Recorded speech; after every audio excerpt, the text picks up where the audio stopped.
Türkiye Tashqi ishlar Ministerligi Birlashgan Davlatlar Tashkiloti Kishilik huquqi Oliy Kengashi e'lon qilgan Sharq Turkistondagi kishilik huquq vaziyatiga doir dokladning Turkiya va xalqaro jamoatchiligining rayondagi Uyg'ur va boshqa osonliklar haqidagi andishlarini dalillaganligini bildirdi. Turkiya taratqullarining xabar qilishicha, Turkiya Tashqi ishlar Ministerligining bayonotchisi Tanju Bilgiç 8 sentabr payshanba Birlashgan Davlatlar Tashkilotining doklati haqidagi savolga javob berganda yuqorqi so'zni aytgan.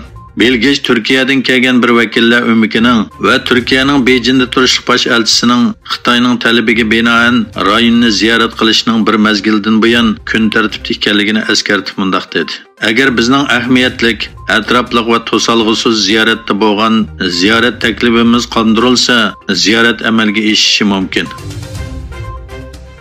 Shveysariya Federatsiya Tashqi ishlar Ministerligi 9-oyning 7-kuni Xitoyning Bernetdagi bosh elchisi Wang Shitingni chaqirtib, Birlashgan Davlatlar Tashkiloti e'lon qilgan dokladda o'tirg'i qo'yilgan ig'ir darajadagi kishilik huquq dafsandichiligi masalasi to'g'risida so'zlashgan. Xabar qilinishicha, Shveysariya doiralari Xitoy bosh elchisiga Shveysariya Şinjandagi etnik va musulmon osonliklarning haqlarining dafsandichilikka uchrash ahvolidan intayin qattiq andish qiladi hamda ularning manfaatini va kishilik huquqlarini kapolatga ega qilishning eng unumli tadbirlarini vujudga chiqarish to'g'risida Beijing bilan tanqidiy ham qurilish xarakterli dialog o'tkazishni xohlaydi degan.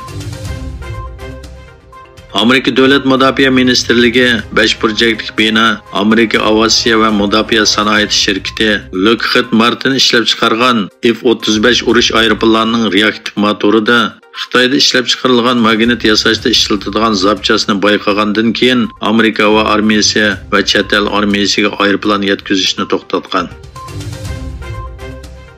Ukraina prezidenti Vladimir Zelenskiy tuyuqsiz ziyoratga kelgan Amerika Tashqi ishlar ministri Antony Blinken bilan ko'rishdi. Blinken Washington hukumatining Rossiyaning hujum xavfiga duch kelgan 18 qo'shnisi va Ukrainaga 2 milliard dollar harbiy yordam berishni planlaganligini e'lon qildi. Yana bir tarafdan Amerikaning Ukrainaning Rossiyaga qarshi ochgan irqiy qirg'inchilik delosiga qatnashishni xohlaydiganligi xabar qilindi. Qozog'istonda poytaxt Nur-Sultonning nomini Ostonaga o'zgartirish o'tirg'i qo'yildi. Qozog'iston parlamentining Tuvan palatasi bo'lgan majlisdagi bir guruh vakillar davlatning poytaxtiga ilgirki ismi Ostonaning berilishini o'tirg'i qo'ydi. Parlament boshlig'i Yerlan Koshanov bu haqda bayonot e'lon qilib mundaq dedi. Poytaxtning ismi o'zgartirilgan kundan boshlab jamiyatda har xil fikrlar o'tirg'i chiqdi. Bularning ko'pinchisi koni ismini xohlaydi. Angliya ayol podshohi Elizabet II 96 yoshida olamdan o'tdi. Xon jamiyatining Twitter hisobida e'lon qilingan bayonotida ayol podshoh Elizabetning Shotlandiya Balmoral qal'asida qazo qilganligi bayon qilindi. 1926 yili 4-oyning 21-kuni Londonda tug'ilgan Elizabet 1952 yili 6 fevral dadisi vafot bo'lganda podshoh bo'lgan. Ve 1953 yılı 6. ayının 2. günü resmi murasim bilen taj giygen.